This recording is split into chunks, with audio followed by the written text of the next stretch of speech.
Bonjour tout le monde et merci de nous rejoindre du coup sur ce webinaire. Ça fait longtemps qu'on n'avait pas parlé de ThreadSync. Euh, donc c'était l'idée aujourd'hui, histoire de repréciser un petit peu ce qui est sorti depuis la sortie. Je crois qu'on n'avait fait qu'un seul webinaire sur ThreadSync ou deux peut-être au début. Il y a eu pas mal d'évolutions qui sont arrivées dessus, donc on va faire un petit point là-dessus aujourd'hui. Alors je suis avec Jérémy qui me filera un coup de main pour répondre aux questions, Bonjour.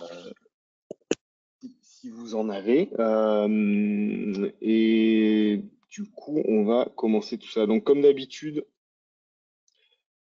il y a la petite partie questions sur laquelle vous pouvez eh ben, nous interpeller s'il y a des choses qui sont pas claires ou si vous voulez qu'on précise certains éléments. Bon, comme je disais, Jérémy fera je pense, le gros des réponses.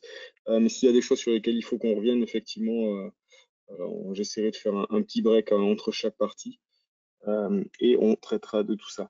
Et comme d'habitude, du coup, donc partie question, et puis le webinaire est enregistré et sera envoyé après si vous voulez le revoir par la suite. Donc, on parle aujourd'hui de ThreadSync Core. Alors, je vais pas me spoiler, mais du coup, jusqu'à présent, ThreadSync s'appelait ThreadSync. Et pareil, il y a quelques changements qui vont venir ou qui ont commencé déjà à venir sur les noms des produits, on va dire, ou des plateformes. On va en reparler un petit peu plus loin. Mais en gros, l'idée, voilà, préciser ce qu'est ThreadSync Core. On va parler un petit peu des alertes et rémédiations. Comme je disais, il y a eu pas mal de nouveautés à ce niveau-là. Comment est-ce qu'on active cette fonctionnalité?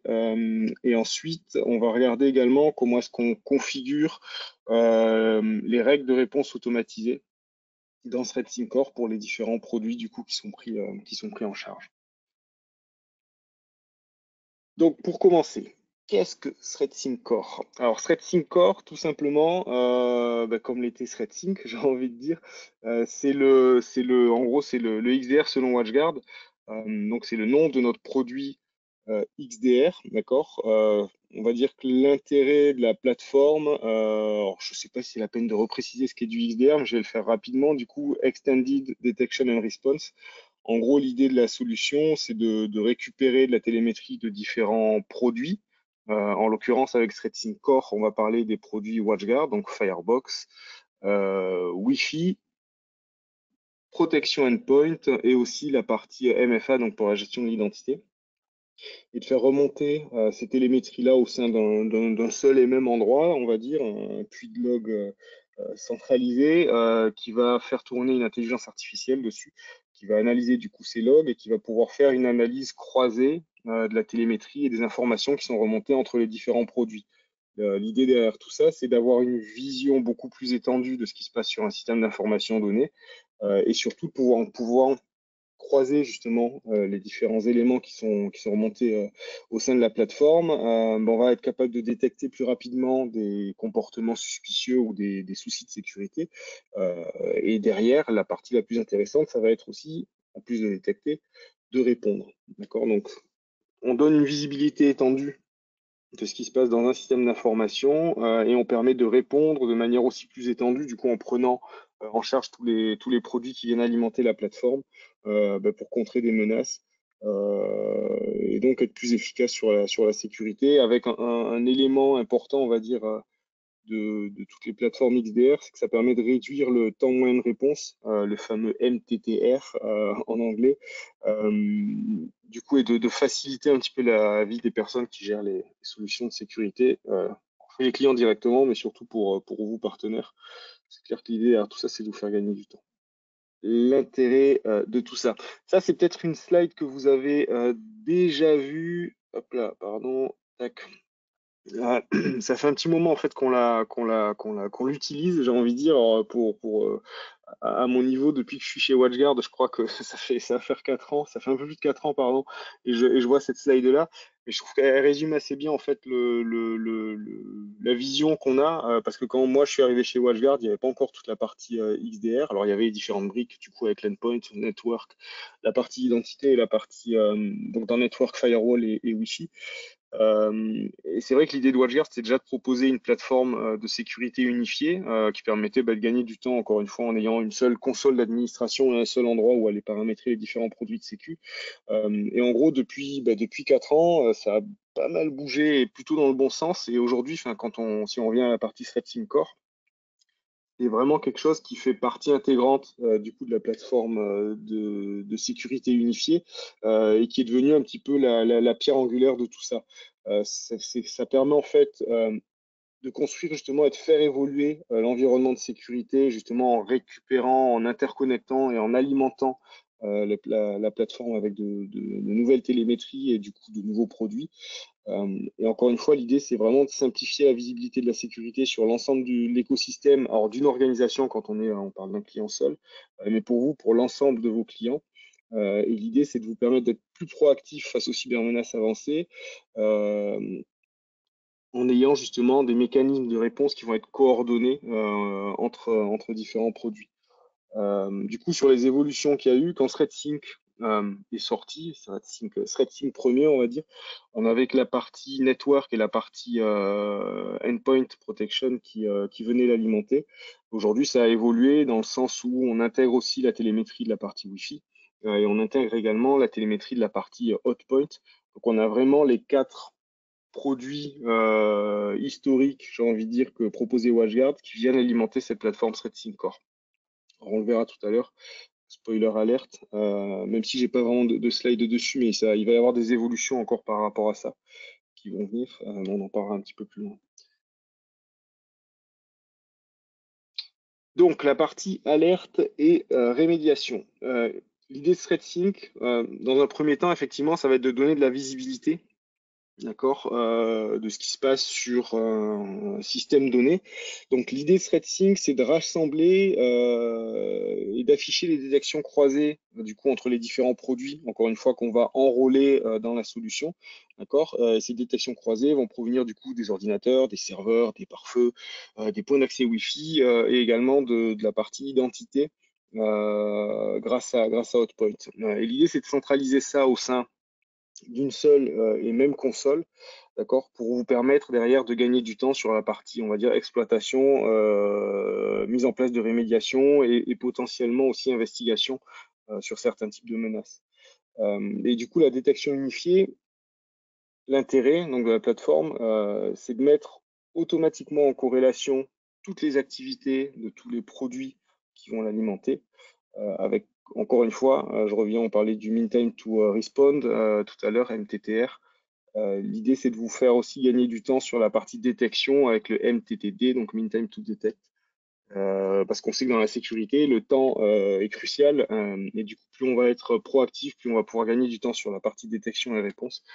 Forcément, mieux on va se porter et mieux vos clients se porteront également.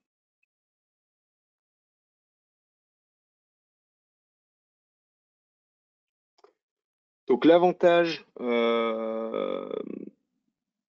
autre avantage que va apporter ThreatSync, du coup avec la hiérarchisation, ça va être de simplifier la gestion, d'accord, de tous les incidents, quelle que soit la gamme de produits. Donc encore une fois, firewall, Wi-Fi, endpoint protection et hotpoint, en rassemblant ça sur un seul et même portail, un seul et même dashboard, sur lequel vous allez pouvoir faire pas mal de choses. Du coup, alors, je vous le montrerai après sur la partie mise en place des politiques de rémédiation automatisée.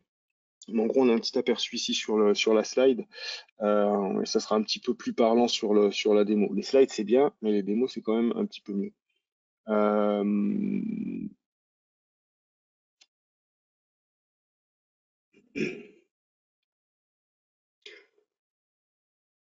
donc, l'idée sur tout ça... Alors, attendez, que je loupe pas... Ok.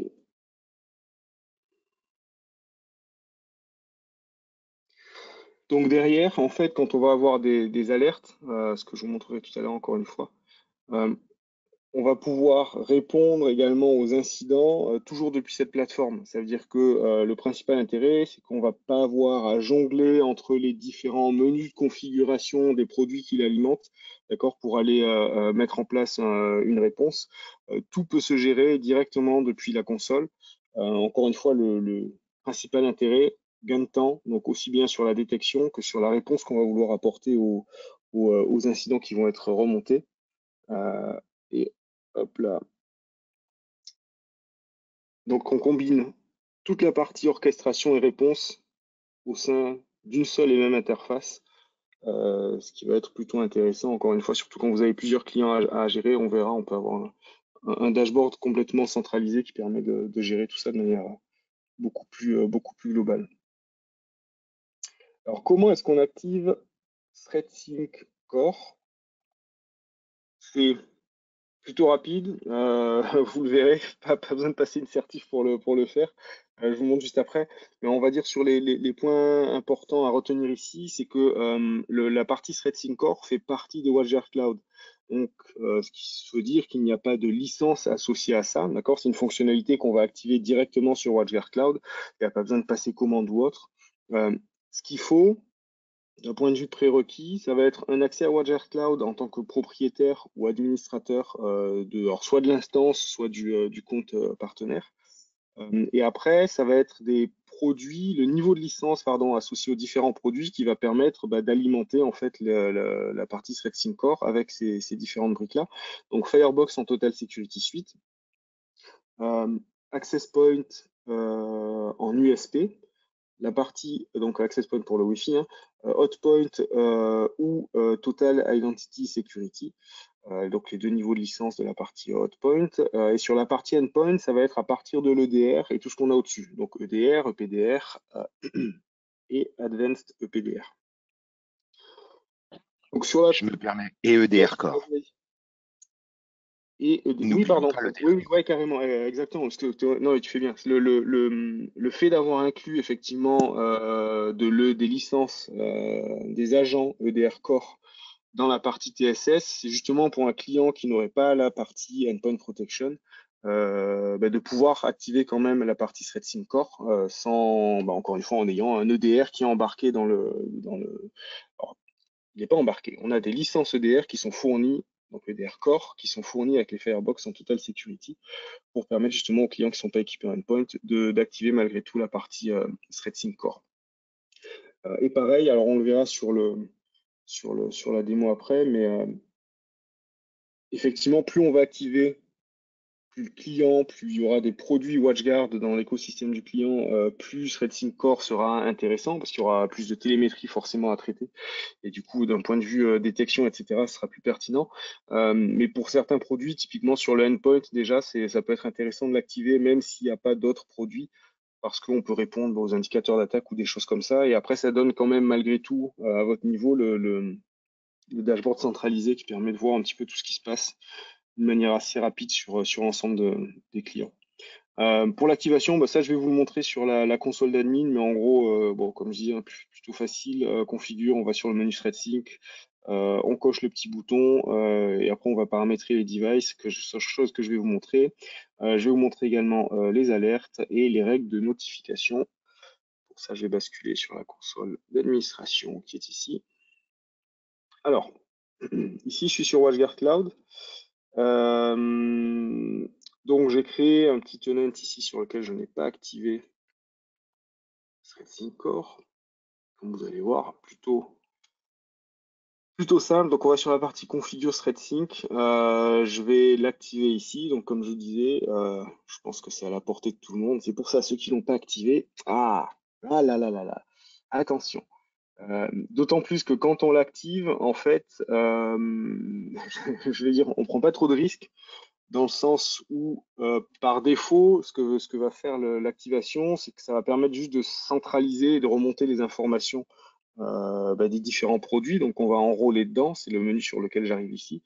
Et il n'y a pas d'action de réponse automatisée qui sont paramétrées par défaut. Donc, la première chose qui va se passer quand on l'active, ça va être juste de l'audit, on va dire, dans la mesure où la télémétrie va être récupérée et analysée par l'IA pour faire remonter après tout ce qui peut être suspicieux. Donc ici, effectivement, on a, une fois qu'on l'a activé, la partie Device Settings sur laquelle on va définir les produits en fait qu'on va enrôler ou les produits pour lesquels on veut voir la télémétrie remonter dans la partie ThreadSync Core. Du coup, comme je disais, hotpoint, la partie endpoint, et au niveau des devices, donc on va voir apparaître ici uniquement forcément les produits qui sont dans le bon niveau licence, donc les firewalls en Total Security Suite et les points d'accès en USP, d'accord. Et à partir de ce moment-là, du coup, je vais choisir les équipements que je veux faire remonter, on va sauvegarder et la plateforme va commencer à récupérer les informations, la télémétrie liée à ces différents produits.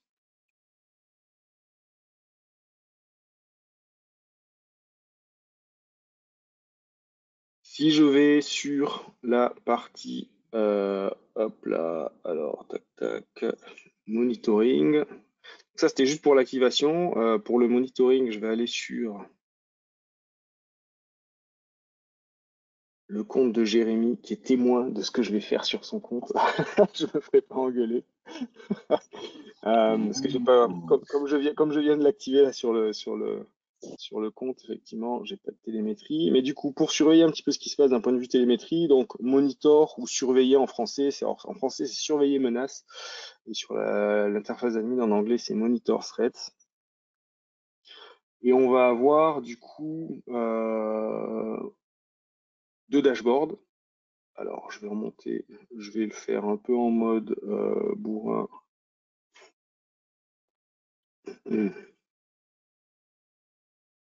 On est le 6, hop là. Là, je vais afficher un endlog pour avoir un petit peu de choses qui sont un peu plus parlants. Donc l'idée, c'est vraiment de vous montrer rapidement ce que ça permet de voir. Mais en gros, sur la partie summary, ce que je vais avoir, bah, c'est, comme son nom l'indique, un petit résumé des différentes alertes. En gros, ici, on va avoir le nombre d'incidents donc en attente, c'est-à-dire qui n'ont pas été traités. Sachant que ça reste des consoles de démo, mais on va dire idéalement dans la vraie vie, pour vous, des incidents ne doivent pas rester en mode pending, c'est-à-dire dès qu'il y a un incident qui remonte, c'est quelque chose qui doit être traité à votre niveau par les équipes qui vont gérer ça. On va avoir ici une timeline du coup avec sur l'axe vertical la sévérité, la criticité de l'incident, et sur l'axe horizontal, en gros, bah, j'ai ma timeline là sur un an. Plus le rond va être gros, plus on va avoir un nombre de hits, donc un nombre d'incidents relatifs au niveau de criticité 1 ici, élevé, d'accord. Donc ça permet de voir de manière assez visuelle un petit peu où on en est, et est-ce que ça craint ou est-ce que ça craint pas trop chez les différents clients. Après, si je clique sur un incident, ça va me faire un zoom, donc là pour le 25 novembre 2024 sur le niveau d'incident 10. Ok, mais je vais aller regarder moi à ce niveau-là plutôt pour faire un dashboard complet. Et ici, on va voir les différents types d'incidents, d'accord, qui vont être représentés sur ce graphe. Donc, si je vais sur les incidents, ça me donne un dashboard complet qui est par défaut classé par niveau de risque, d'accord? Donc on va pouvoir le classer par date ici si on le souhaite. Et donc comme on peut le voir, ben, j'ai des informations qui remontent et qui sont issues de ma partie endpoint. J'ai des informations qui sont issues également du Firebox. Ok, et si on a des événements qui vont être liés encore une fois ben, à Outpoint ou à la partie Wi-Fi avec la détection de SSID suspicieux ou autre, c'est des choses qui vont remonter également dans cette console-là. Et là, je vous le montre en plus à l'échelle d'un client, donc du compte de Jérémy. Mais alors je vais pas le faire ici, je sais pas trop ce qu'il y a sur, comme c'est un compte qui nous sert un peu à mettre tout et n'importe quoi dedans. Mais pour vous, si vous vous mettez sur l'overview, en fait, ça vous permet d'avoir ce même type de dashboard en fait pour l'ensemble de vos clients sur lesquels vous avez activé la partie Threat Core. Donc Tu peux y l'intérêt, aller. encore une fois, je peux y aller. Ouais, tu peux y aller. Mais de toute façon, comme, enfin moi j'ai pas énormément de détection. Après, je sais pas ce que font les Non, mais il y collègues en a chez dessus, mais Pascal. Il y en a chez Pascal, ah donc oui, effectivement, ça donnera bien la vue d'ensemble. Pascal a beaucoup d'attaques de botnet, ouais. Du coup, ici, si je descends, je suis toujours sur ma période de 1 an de log. Et effectivement, donc on voit qu'il y a des éléments qui remontent bah, de chez Pascal. Du coup, le PLD Subscriber, c'est son instance. Il y a du JS Partner ici qui est Jérémy. Je dois avoir quelques petits trucs qui traînent aussi. Mais en gros, voilà. L'idée, c'est vraiment on centralise toutes les informations et pour vous, encore une fois, enfin, on parlait de MTTD et MTTR, les deux jolis mots, ça permet vraiment d'être plus réactif sur les alertes et plutôt que d'aller regarder les logs de chaque instance, du coup, chez Pascal, qu'est-ce qui s'est passé chez Jérémy ou chez Alex ou chez vos clients, de manière un peu plus précise, on a vraiment ce dashboard qui permet de tout centraliser et qui permet de gagner du temps. Si je redescends hop là, chez Jérémy, en gros, quand on va sélectionner un incident derrière, et pareil là-dessus, pour ceux qui avaient testé peut-être au début, quand ThreadSync avait été réalisé c'était il y a combien de temps maintenant? 2 ans? À peu Un près. peu plus même. Ouais. Un peu plus même, le temps passe vite. Mais en fait, il y a beaucoup, enfin, comment dire, c'est beaucoup plus complet aujourd'hui dans ce qu'on trouve. Du coup, on va avoir à chaque fois pour chaque incident des actions qu'on va recommander, d'accord? Donc ici, il y a un malware en l'occurrence qui a été détecté, qui est à une criticité relativement élevée. Donc on recommande de détecter le fichier et d'isoler la machine, d'accord? Si je veux le faire, je vais directement cliquer ici et ça va me faire une suppression du fichier et une isolation de la machine, d'accord? Sans aller, encore une fois, dans la partie configure, endpoint, chercher le nom de la machine, et faire l'isolation depuis cette console. Tout peut vraiment se gérer depuis cette fenêtre principale. Encore une fois, l'idée est de faire gagner du temps. Entities of Interest, ça va être les éléments en fait qui ont donné lieu à cette alerte, d'accord? Donc les informations utiles. Donc on a l'utilisateur qui est logué sur la machine victime 2 et on va avoir le chemin où se trouve le fichier en l'occurrence qui a été qui est malveillant, d'accord? Et ici donc qu'est-ce qui a été détecté? D'accord, comme type de menace. On va retrouver ici tout un ensemble d'éléments. Si c'est quelque chose qui a été classé par le Zero Trust de l'EPDR, par exemple, on va retrouver aussi ici le temps qu'a mis l'intelligence artificielle. Donc, si c'était un élément inconnu qui a été classifié comme malveillant, on va retrouver ici le temps qu'a mis l'IA pour faire la classification. Donc, c'est des informations qui sont plutôt intéressantes qu'on va retrouver ici. On peut rajouter des commentaires. D'accord? Quand il y a une équipe de plusieurs personnes qui bossent, ça peut être intéressant. Et ensuite, on a également la possibilité ici sur l'audit log de retrouver ce qui a été fait, donc l'historique en gros des actions qui ont été entreprises sur cet incident-là.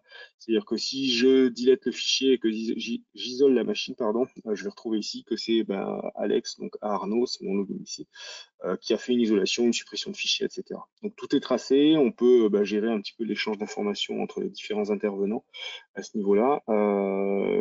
Et comme je disais, tout ça permet de gagner du temps. Et après, un autre élément qui va être intéressant ici, ça va être sur la partie notification également, d'accord, parce que ça peut être sympa de recevoir des règles liées à ThreadSync. Donc, il va falloir le configurer ici. Donc, je vais aller un peu vite, mais administration, notification, les notification rules. On va créer, alors je vais pas le créer jusqu'au bout, hop, mais en gros, on va récupérer ici des informations qui proviennent de ThreadSync, d'accord? On va dire quel type de notification est-ce qu'on veut recevoir pour quel type d'événement, d'accord? Est-ce que c'est une mise à jour ou un nouvel incident?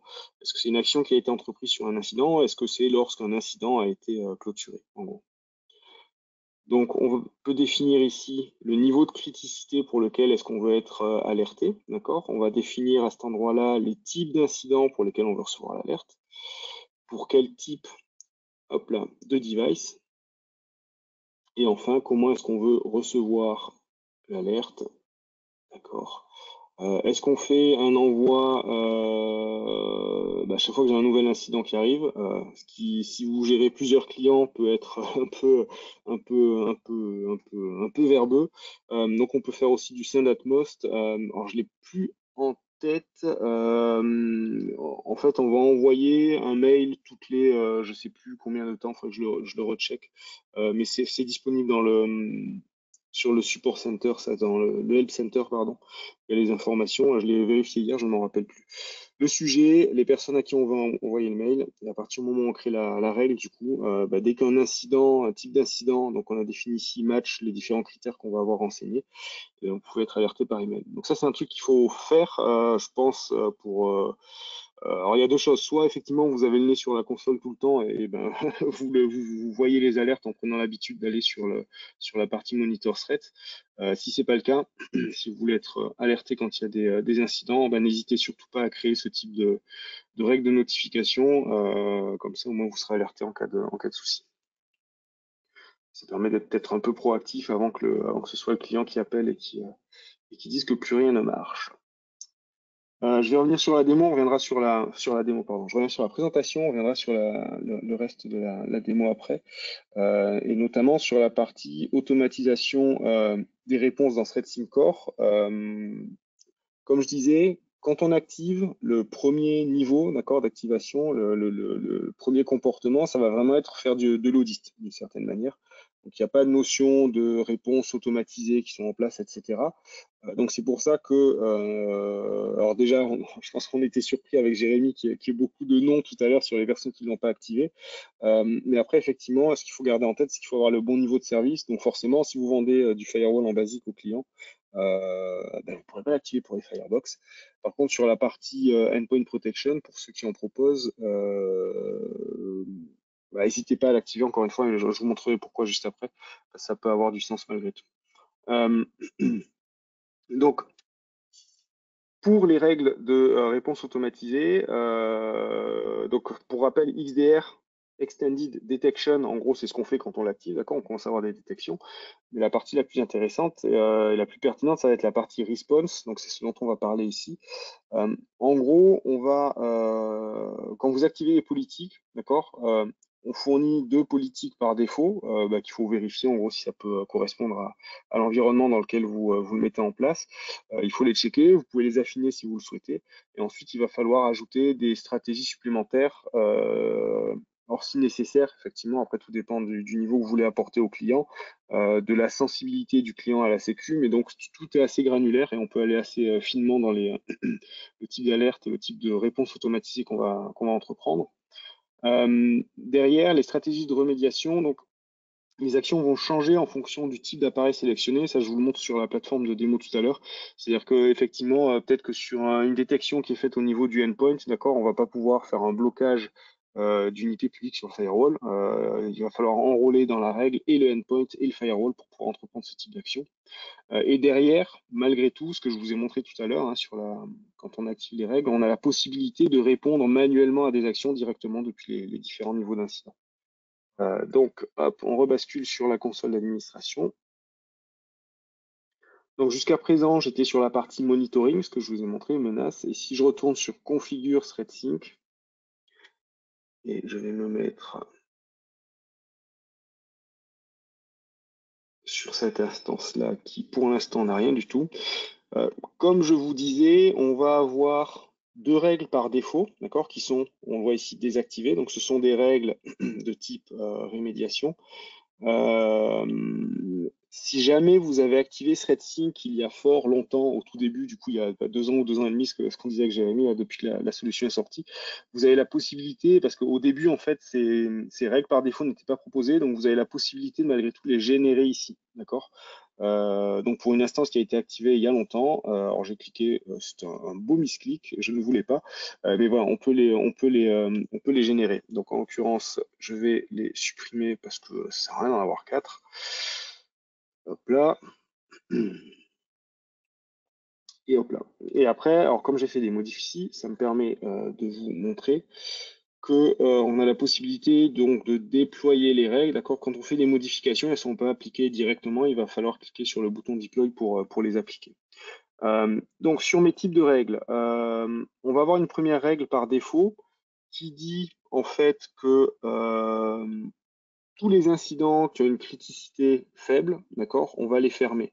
Un incident qui a une criticité faible, en gros, c'est un incident qui a été traité par le produit qui remonte l'information. Donc, ça va être, typiquement, je parlais du botnet tout à l'heure sur l'instance de Pascal, mais tout ce que bloque l'anti-botnet, d'accord, ça va avoir une criticité de 1, si je dis pas de bêtises, je crois que j'en ai jamais vu au-dessus. Et du coup, plutôt que de les garder en mode ouvert dans la console, on va se dire je les ferme, d'accord, parce que c'est traité par le module de sécurité qui remonte l'information. Donc on n'a pas besoin de garder sous le coude et dans le dashboard ce type d'incident. Euh, comment... Vas-y, tu as quelque chose à rajouter, Jérémy? Non, non, alors je voulais juste te dire que en fait ce niveau de criticité, d'abord il est relatif au contexte dans lequel ça se déroule. Donc une IP qui est connue pour être un botnet et dont la connexion est nativement bloquée par le firewall, c'est un risque 1 parce qu'en fait ça ne représente aucun danger puisque le firewall est en capacité de le bloquer. En revanche, si on s'amusait à mettre le firewall dans un mode beaucoup plus permissif, ce qui serait très dangereux, et qu'on laissait passer les connexions de ces botnets volontairement, alors on aurait probablement une note de cette tentative de connexion de botnet beaucoup plus élevée parce on connaît le risque et qu'on le laisse passer. D'accord? Donc souvent les risques de niveau 1, c'est des choses, on est tellement au tout début de l'attaque, scan de port, tentative de connexion, etc., que le score est très très faible parce que pour l'instant il n'a pas de sens en fait. Ouais, exact. C'est la partie contextualisation, effectivement, qui est prise en compte là-dessus. Et donc, sur les incidents qu'on peut fermer, on peut monter jusqu'à 3, d'accord, sur cette règle-là. Donc, c'est quand on disait justement, il y a des règles par défaut qui sont données. Après, on peut les affiner, les faire matcher plus ou moins précisément à ce que veut le client. Mais du coup, tout ce qui représente un risque faible, effectivement, c'est quelque chose qui va avoir été traité par le produit et donc bloqué. D'accord. Euh, Par défaut, ça prend tous les types d'incidents, tous les types de devices et tous les types d'actions. Ok. Mais pareil, si vous voulez aller spécifier un type d'incident en particulier, vous allez pouvoir le définir ici. Un type de device pour lequel vous voulez que cette règle match, on va le définir ici. Je ferai une règle après complètement personnalisée, on verra un petit peu ce qu'on peut faire. Et au niveau des actions. Ok. Donc là, ce qu'on fait, c'est un incident de type euh, archivage ou fermeture. Donc je me dis que pour tout ce qui est entre 1 et 3, je le ferme automatiquement. Sur la deuxième règle, ici on dit que tout ce qui représente un risque élevé, donc par exemple par rapport à ce que disait Jérémy, mon anti-botnet, je l'ai désactivé et je laisse des IP qui sont connus pour faire du botnet réussir leur test, on va dire. Typiquement, on pourrait avoir une criticité pardon, entre 7 et 10 pour ce type d'événement-là. D'accord. Donc là, on est sur des choses plus critiques et qui représentent un risque beaucoup plus élevé, d'où les notes qui vont être plus élevées pour le système d'information. Et ici, on va dire qu'on isole le device, d'accord, automatiquement. Comme ça permet au hacker de ne pas aller plus loin dans sa phase d'attaque ou autre. Okay. Donc ça sont les règles par défaut. Et après, vous pouvez créer d'autres règles comme vous le souhaitez, comme bon vous semble. Y a une chose dont je parlais tout à l'heure, c'est si vous vendez à vos clients de l'EDR, le PDR, Advanced PDR ou l'EDR, une règle qui peut être intéressante à mettre en place, ça va être une règle donc de type rémédiation.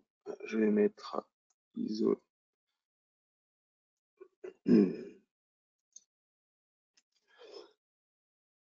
Où on va pouvoir dire que sur des indicateurs d'attaque, d'accord, chose que le PDR seul, en fait, sur lequel le PDR seul va faire que de l'alerting, il va vous dire attention, il y a des comportements qui rentrent dans des schémas d'attaque, donc il y a des indicateurs d'attaque qui sont détectés, mais le PDR ne fait pas d'isolation ou ne traite pas ces choses-là, donc c'est des actions manuelles que vous devez entreprendre derrière.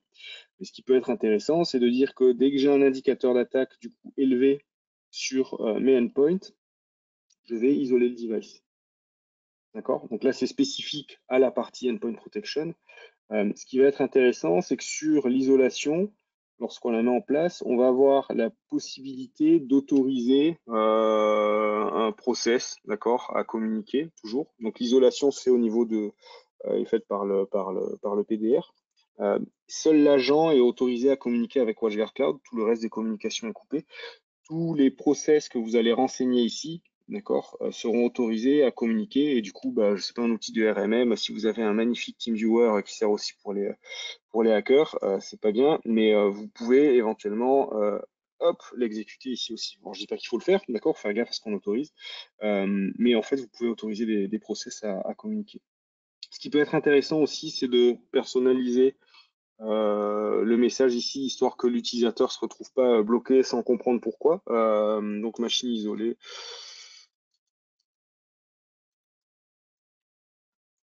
Prenez contact avec le support, etc., etc. D'accord. Et quand je crée la règle, du coup, elle va s'appliquer de manière automatique ensuite pour le type d'incident donné avec la criticité qui va y être associée.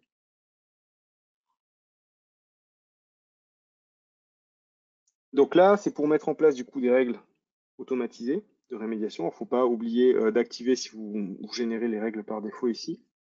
Et après de faire un deploy pour qu'elles soient prises en charge et qu'elles commencent à travailler. Ensuite, sur les réponses manuelles, je vais retourner sur l'instance de Jérémy ici. Pareil, il y a pas mal de petites choses qui ont été rajoutées. Si je me remets sur... ok, alors il y a autre chose que je voulais vous montrer, c'était la prise en charge du contexte, effectivement. Euh, c'est que si je crée une règle ici pour juste le Firebox, d'accord? Forcément, toute la partie suppression de fichiers, isolation du device, block connection to access point qui pour la partie Wi-Fi et kill du process malicieux, ça n'aura pas de sens, d'accord, dans ce contexte-là. Donc ici, tout ce que je vais pouvoir faire, c'est bloquer l'origine de la menace, bloquer le domaine ou alors bloquer l'utilisateur, d'accord, si on a l'identité de l'utilisateur qui est associée à ça. Donc ça prend en compte effectivement le contexte, tout comme si je prends uniquement un endpoint ici, ben, la partie blocage de l'IP et la connexion à l'access point, je vais pas pouvoir le faire. Si je rajoute mon Firebox et mon access point par exemple, ok, je vais avoir accès à toutes les actions que je vais pouvoir mettre en place en fonction des types d'équipements qui ont été choisis ici. Après, ce qu'on va avoir, c'est que quand on fait du blocage d'adresse IP, ces IP vont monter ici dans les hop, blocked items, d'accord? Donc toutes les IP qui vont être bloquées vont se retrouver dans cette liste-là. Tous les access points qu'on va vouloir bloquer vont également se retrouver dans cette liste-là. Et si on veut du coup les supprimer, d'accord, on va le faire un unblock ici. Ils seront de nouveau matchés par la politique. Et l'élément que je voulais vous montrer aussi, alors ça va être dans la partie monitoring pour le coup.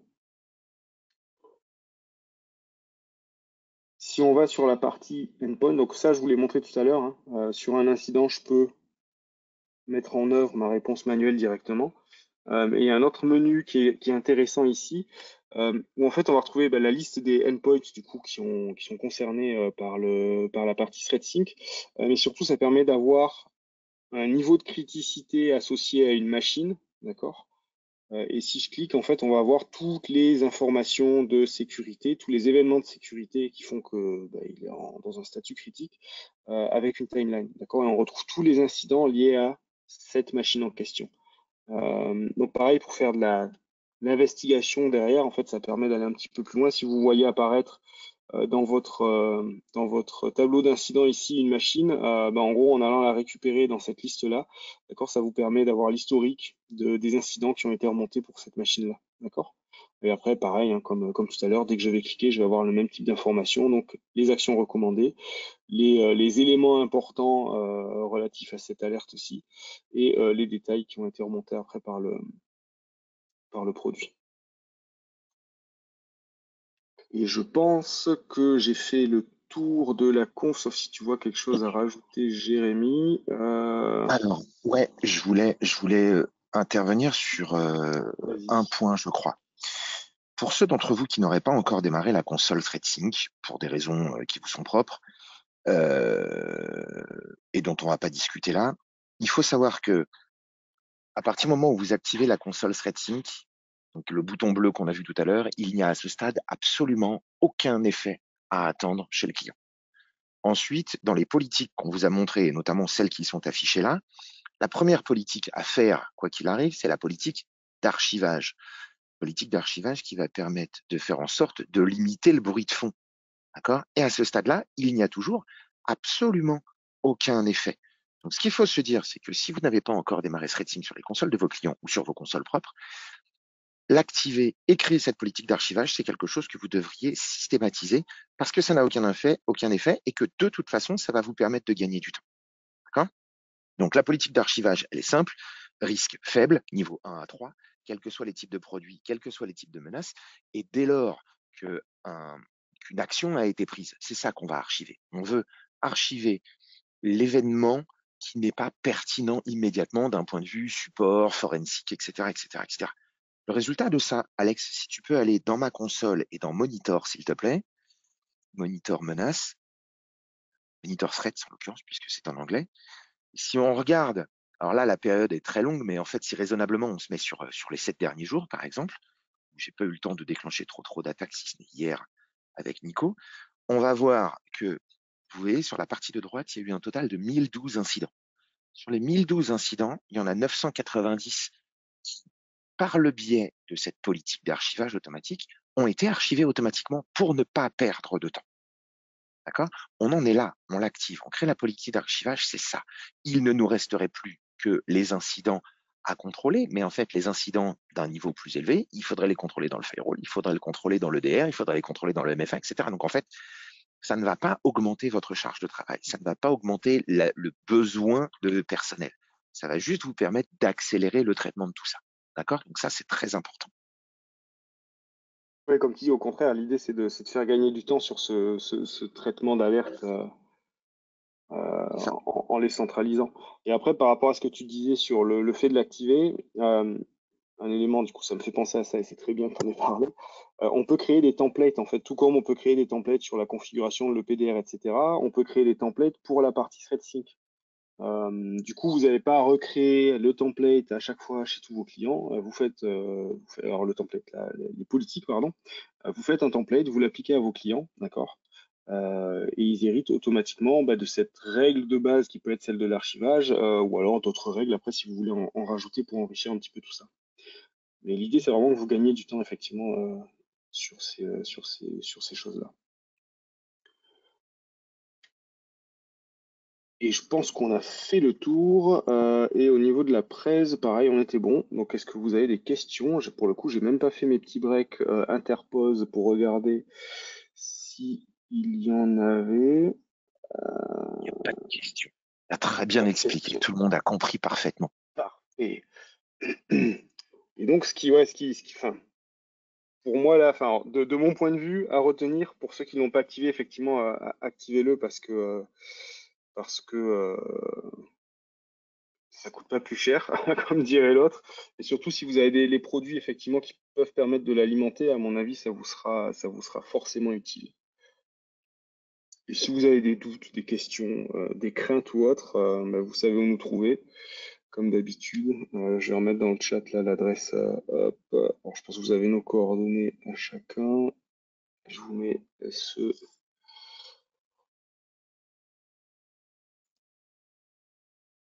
Hop là. Dans le chat, j'ai remis l'adresse à laquelle on répond avec Jérémy. Et puis sinon sur Teams, par SMS, WhatsApp, tout ce que vous voulez, comme d'habitude, j'ai envie de dire. Avant de finir, il y a un sujet qui n'est pas tout à fait lié à ça, mais qu'il faudrait qu'on qu'on évoque avec vous rapidement. Il y a une nouvelle fonctionnalité qui semble avoir échappé à un certain nombre d'entre vous dans la console WatchGuard Cloud. Alex, si tu peux aller reprendre ton navigateur. En haut à droite, vous avez vu qu'il y a un point d'interrogation.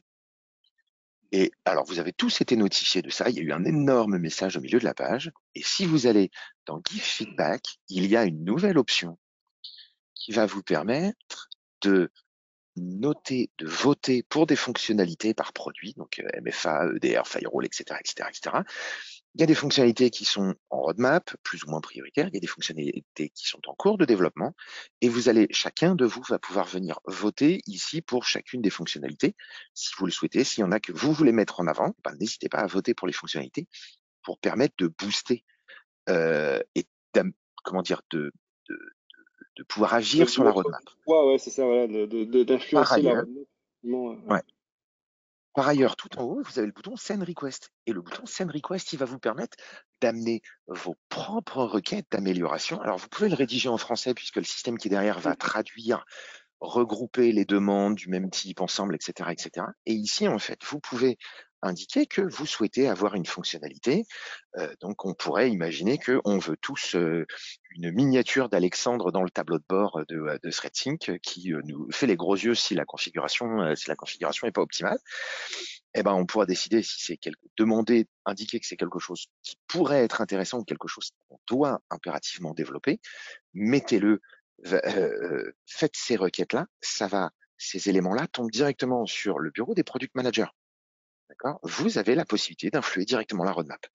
N'hésitez pas à vous en servir, n'hésitez pas à en abuser.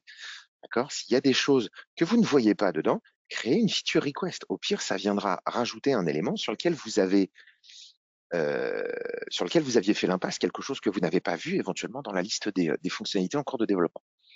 Ça, c'est assez récent, ça a 15 jours, 3 semaines, je crois. Ouais. 3 semaines. Question. Bonjour Alex, tu sais si les templates de remédiation s'appliquent sur des comptes délégués? Est-ce que les templates, pour moi, oui. J'ai un doute. Il y a Attends, SP, il attends. y a SP Tier 2 Delegated, Ouais, donc on va ouais, pouvoir. puis j'ai voilà aussi qui est délégué là. Euh,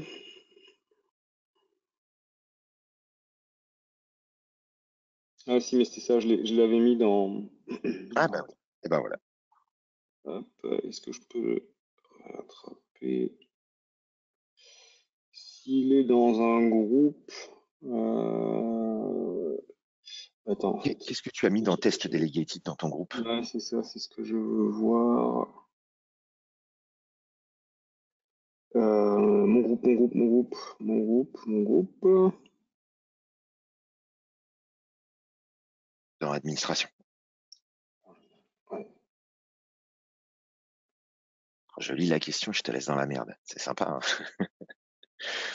Non, non, non. Si j'avais mis voilà, en fait, ce que je Ouais. voulais faire, et je voulais aller regarder sur lui s'il a bien. Hop, hop.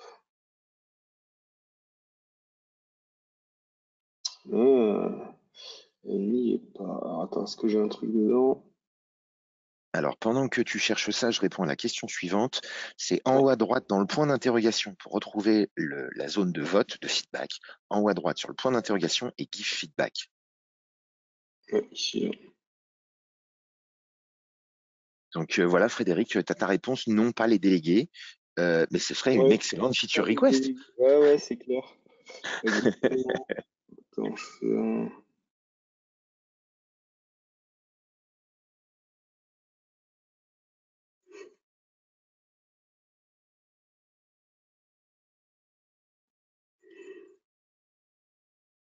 Ouais, il va falloir le feature request, effectivement. Hop. Et du coup, on avait mis. Il y avait qui?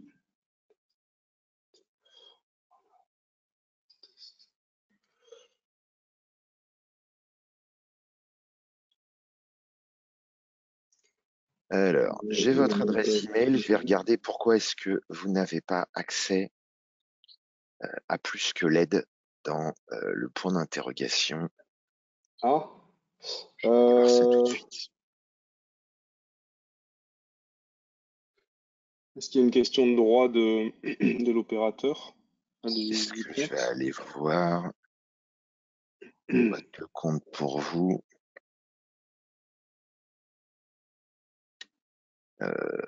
Ce serait peut-être lié effectivement à du compte utilisateur, votre compte à vous. Votre compte à vous, il a accès.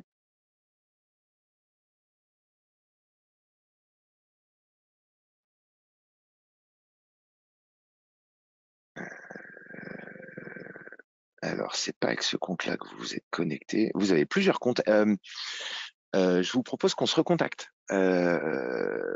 Envoyez-nous un email, qu'on puisse prendre une demi-heure pour voir ensemble. Il y a de multiples comptes utilisateurs dans votre compte, à votre nom. Et je pense que l'un de vos comptes ne doit pas avoir les droits. Donc, il faudra qu'on jette un œil à tout ça et qu'on rationalise. OK? se-france@watchguard.com. Et Alexandre ou moi, on prendra le temps de vous recontacter. Et, ouais, et je suis en train de penser aussi, là, enfin, en parlant de tout ça, je l'avais dit en teasing un peu tout à l'heure, sur et que j'avais pas de slide, mais sur la suite de la partie ThreadSync, effectivement, il va y avoir d'autres bundles. Il y a ThreadSync, c'est Total. qui arrive, du coup, et qui prendra en charge toute la partie ThreadSync plus NDR et ThreadSync plus SAS. Et après, il y a le ThreadSync Open, c'est ça, qui arrivera également et qui permettra de récupérer de la télémétrie d'encore d'autres types d'éditeurs et de produits. Donc, un peu pour ceux qui ont suivi l'actualité qu'on a sur le MDR aussi, donc Managed Detection and Response, où on est en train de s'ouvrir petit à petit au reste du monde. Il y a la même philosophie, on va dire, qui est appliquée à la partie ThreadSync. Donc aujourd'hui, effectivement, c'est sur l'écosystème WatchGuard. Ce qui est le plus simple à mettre en place, c'est ce sur quoi on peut le plus interagir en jouant sur les développements, etc. Mais à terme, voilà, il y a toute la partie open qui arrive. Euh, avec toujours cette idée, si je reviens sur la slide que je disais qu'on rabâche depuis de nombreuses années, mais qui montre vraiment l'endroit où veut aller WatchGuard, c'est effectivement de proposer une plateforme unifiée qui permet de gérer la sécurité au sens large chez les clients. Donc, vas-y. D'ailleurs, à court terme, dans cette vision de roadmap, il est prévu ce mois-ci que le NDR et la protection d'Office 365 intègrent directement le panneau de ThreadSync et de la gestion des menaces. Donc, vous allez avoir le regroupement progressif de ces produits et de leur politique de remédiation, puisque les remédiations dans le NDR et les remédiations dans ThreadSync plus SaaS pour la protection d'Office 365 sont déjà en cours de déploiement. Et donc, tout ça, ça va revenir dans la console. Donc, effectivement, la plateforme va s'étoffer dès ce mois-ci. Voilà, du coup, je pense qu'on a fait le tour. Bon, comme on l'a dit, si vous avez des questions ou quoi, surtout, n'hésitez pas, hein. S'il faut qu'on fasse un tour même sur les consoles ou quoi, vous aider à l'activer. Alors, vous aider à l'activer, c'est quand même relativement simple, mais bon, s'il y a la moindre question, vous savez, on est là pour ça, donc faut pas hésiter à nous solliciter. Et sur ce, je vais vous souhaiter un presque bon appétit et un presque bon week-end. Un presque bon week-end de 3 jours. Ouais, ouais, c'est clair, c'est cool ça. Et puis un bon vol à toi, Jérémy, du coup. Merci. Jérémy en direct de l'aéroport. Bon, écoutez, à une prochaine. À bientôt. Bye bye. Au revoir.